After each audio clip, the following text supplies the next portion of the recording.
So recently, a lot of new announcements about Galaxy's Edge came out, and they're all very exciting, and we wanted to talk about them. I already did a video just about kind of like the lore and the story behind the park, because that's mostly what this channel is, but there's just so much to talk about that we're gonna do that for a while in a casual conversation of excitement. Yeah, I mean, we were just having dinner with some friends last night. We got home and then saw that there was some kind of news being dropped at midnight our time. And we were like, oh, that's kind of late. Yeah, but why? So we stayed up. He stayed up a little later than I did making the video, but read through the news. And then today there's been a ton of articles about him. So we just want to talk. And I'm just excited about the idea that we will be treated as characters in the universe. Mm-hmm. I think that's crazy. This is the first time a park has encouraged adults to wear costumes. Usually at Disney parks, you're not supposed to do that. Yeah, and I like the fact that all the merchandise it's not like Disney or Star Wars. It's in-universe merchandise that you can purchase. So it's from Batu. Like someone made a doll of Rey based on people's stories about her. Yeah. That's like, I don't know that I'm into that kind of stuff, but the creatures, I wouldn't mind owning a little puffer pig. Yeah. And they're all alive. They're supposed to be kind of like, you get a stuffed porg and it makes noises and stuff. Yeah. And I can't imagine how many lightsabers they're going to sell. Yeah. Because there's the one place where you can kind of build your own lightsaber, and you do have a choice of whether or not you put a blade on it, but I just imagine a sea of people waving lightsabers around. That is interesting to me. That I wonder how far they're going to take that, and this will probably be expanded upon in the comic and the books that are coming out, that there are these secret lightsaber builders on Batu, and I'm like, I know that that's first and foremost because they want to sell lightsabers at the park. Of course they want to. But will that play into storytelling in the future? Yeah, and the kyber crystals that you get, they will interact with the holocrons. That's crazy to me. How? Do they have little chips in them? What do they do? And now I'm like, well, great. Now I have to get both. We're going to be bankrupt after this trip. Yeah. And one trip is not going to be enough. I was talking to people where I'm like, okay, so we're going to have to do one day just enjoying ourselves, riding the rides and taking it all in. Day 2 is we need to run around and find as many Easter eggs as we can. I don't believe that you will be capable of just enjoying yourself on day 1. I'll still be pointing out Easter eggs and stuff, and I'll be like, well, while we're here, we might as well get some footage of it. You're going to be this tour guide that doesn't work at the park. Yeah. And talking about all the lore behind stuff, and we're just going to form a crowd. I'll just, you can charge money. That's how we'll be able to pay for everything that we want to do there. Well, that's not in universe, so we'll probably get kicked out for that. We'll get some credits. Yeah. But yeah, then we'll have to do a day doing all the side missions because, okay, so let's talk about this app. Mm-hmm. You get the Disney Play app, I think, and that's going to work as... It has a name yet. I think it was called the Disney Play app. And it's going to work as a terminal in universe, and you can intercept transmissions if you're near radio towers, and there are surveillance boxes from the First Order that you can hack into and turn off if you want to help the Resistance. Slice into. Yeah, right. Thank you. You can take jobs from local gangs. There are side quests that you can go on. Mm-hmm. So if you're not waiting in line in a ride, you can still do things that earn your character notoriety and stuff. Yeah. And it's cool because you can do jobs for the Resistance, you can do jobs for the First Order, or like you said, the gangs on the planet, you can just be neutral and do random jobs there. I think you can do all the jobs you want. I think you don't have to pick a side, and whatever you do will... But you can choose if you want. But whatever you do will gain you notoriety, and then the app will track okay, you're in the cantina now, and if you're crazy notorious, I guess the bartender might say something to you, or it'll also track your progress on the Millennium Falcon ride. And if you pilot the ship poorly and bust it up, the bartender could be like, "Oh, I heard about you guys. Oh, it's you." Yeah, like you didn't do so hot."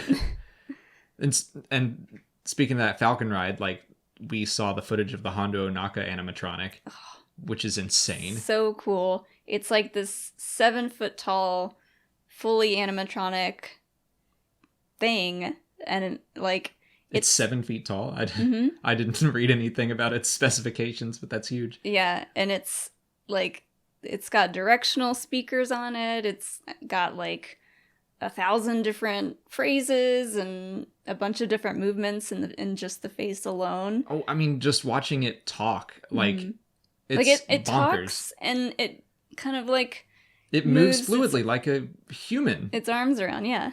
I would have guessed it was a dude in a suit in makeup if I didn't know that it was a robot. Yeah. But like even little movements with the side of its mouth, it's not like the Hall of Presidents where they're just like like this is an actual, it feels like a living thing. Yeah, it's gonna blow kids' minds. And it's voiced by Jim Cummings, of course. Like so many people are returning to play their characters again. Yeah.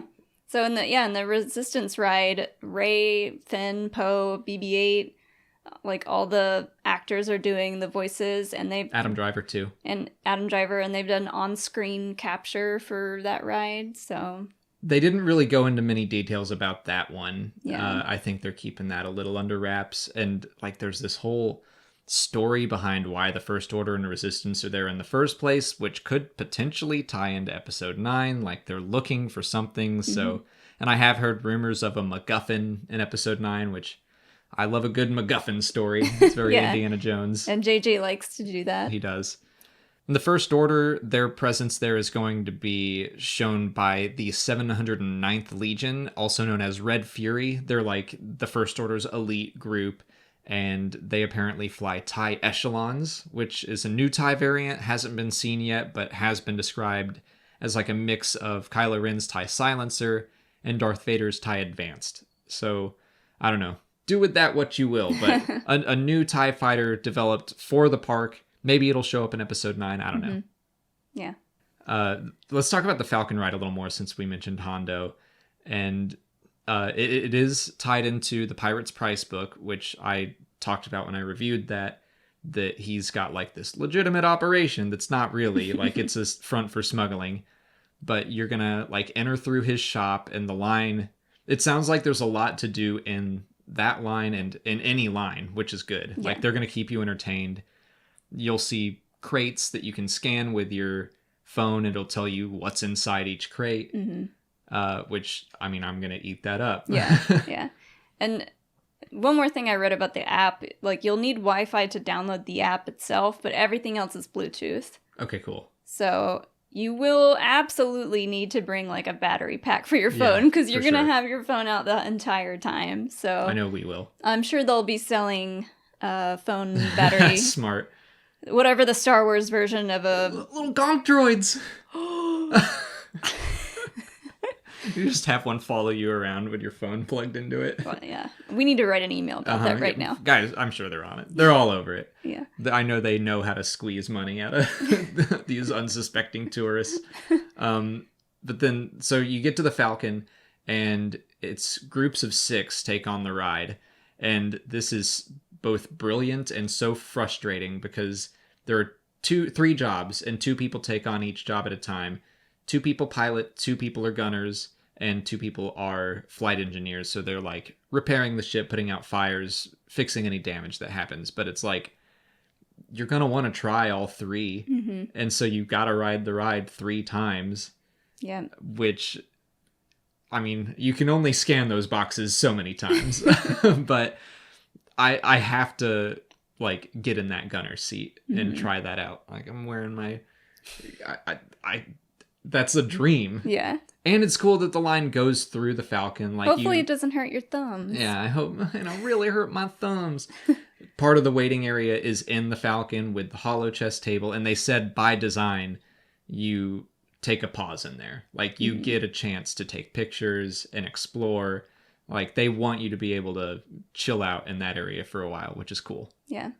It's it's bonkers. The whole thing. Like, all the articles that I've read about it it's just like so detailed. I mean, the tracks of R2-D2 around the ground of the park are from the original R2-D2 model from A New Hope. A New Hope. Like, they took his treads off and then used it in the park. And like we already mentioned, all these actors coming back to provide voices, and one of the restaurants is run by Cookie, who was Maz Kanata's former chef. You can see him in The Force Awakens, and now he's going to be at the park.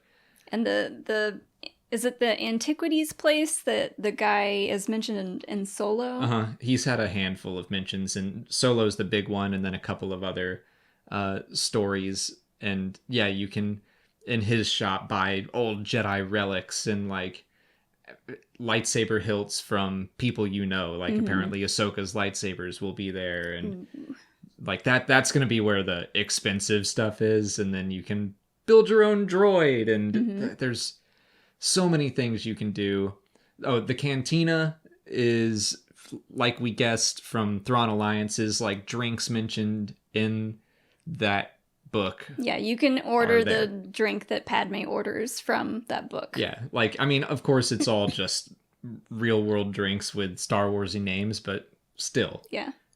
Like, the wine is just wine, but it's Alderaanian or Tonneray or whatever they call it. Like, yeah, and they're gonna have that alone is, it's stupid how excited that makes me. I'm like, I want a Tonneray wine. I know it's just your house white, but they're gonna be $25. Yeah, I don't care.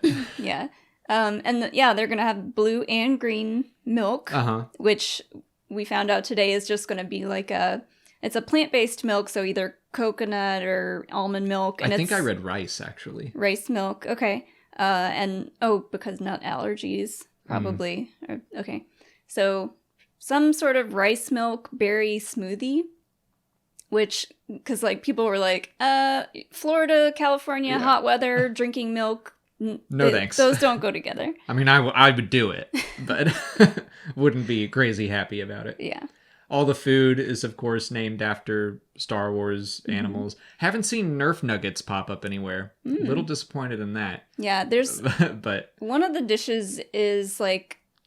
It's supposed to be ribs, but from a Star Wars animal. And, like, the way that they are shaped looks like no other kind of, like, animal ribs that you can buy. So I don't know how they did that, but... So weird. It's crazy. And even though the two parks are identical, they managed to alter the paint colors in the two parks because the color of the sun in California is slightly different than the color of the sun in Florida. So they took the time to even change... slightly how the paint looks. So it would look the same, basically, and feel consistent. That's cool. Yeah. As for the future of the park, they have apparently left some room to expand. They have said that they are planting seeds. Like, I think that there will be, yes, hints for episode 9, but probably even content beyond that. Yeah, and even the rides are apparently going to have room for expansion as the canon story progresses, so that'll be interesting to see. I have heard before that they, I guess, are hoping that they could adjust the story so that right now it leads into episode 9, but after episode 9 it could continue the story beyond the sequel trilogy and tell something new, which will of course get suckers like me going back over and over again. But yeah, it's exciting, and I can't wait to experience. I'm getting so excited over there. But yeah, it's exciting. I can't wait to experience it firsthand. I don't know when we're going to be able to go, and we're going to lose all of our money when we do it. Yep. But yeah, we just wanted to kind of gush about it for a little bit because we're not huge theme park people. We don't go to Disney all that often, but we'll go to this for sure. Yeah. I mean, we love it at Disney. We just don't. We've gone a couple of times. Yeah. I mean, some people go like every year, and we go occasionally. Yeah. But this has my attention for sure. Yeah, and the Orlando park is going to have the hotel attached to it, which we haven't gotten any info on that yet. We've gotten some concept art and things like that, but you better bet we are going to stay in that hotel. Well, it's the same kind of thing where like they want you to feel like you're in Star Wars, and you like the hotel is a space station, and you take a shuttle to the park, and it like provides this seamless experience. And all the windows are screens that are showing you space. Yeah. So you'll feel like you're in space. It's so cool. I can't wait. But yeah, that's all we have. So we'll go ahead and wrap up. Let us know what you think about Galaxy's Edge in the comments, what you're most excited for. But for now, please like this video, subscribe to the channel. Follow us on Twitter, Instagram, and Facebook. And consider checking out our Patreon page. As always, thanks for watching, and may the Force be with you.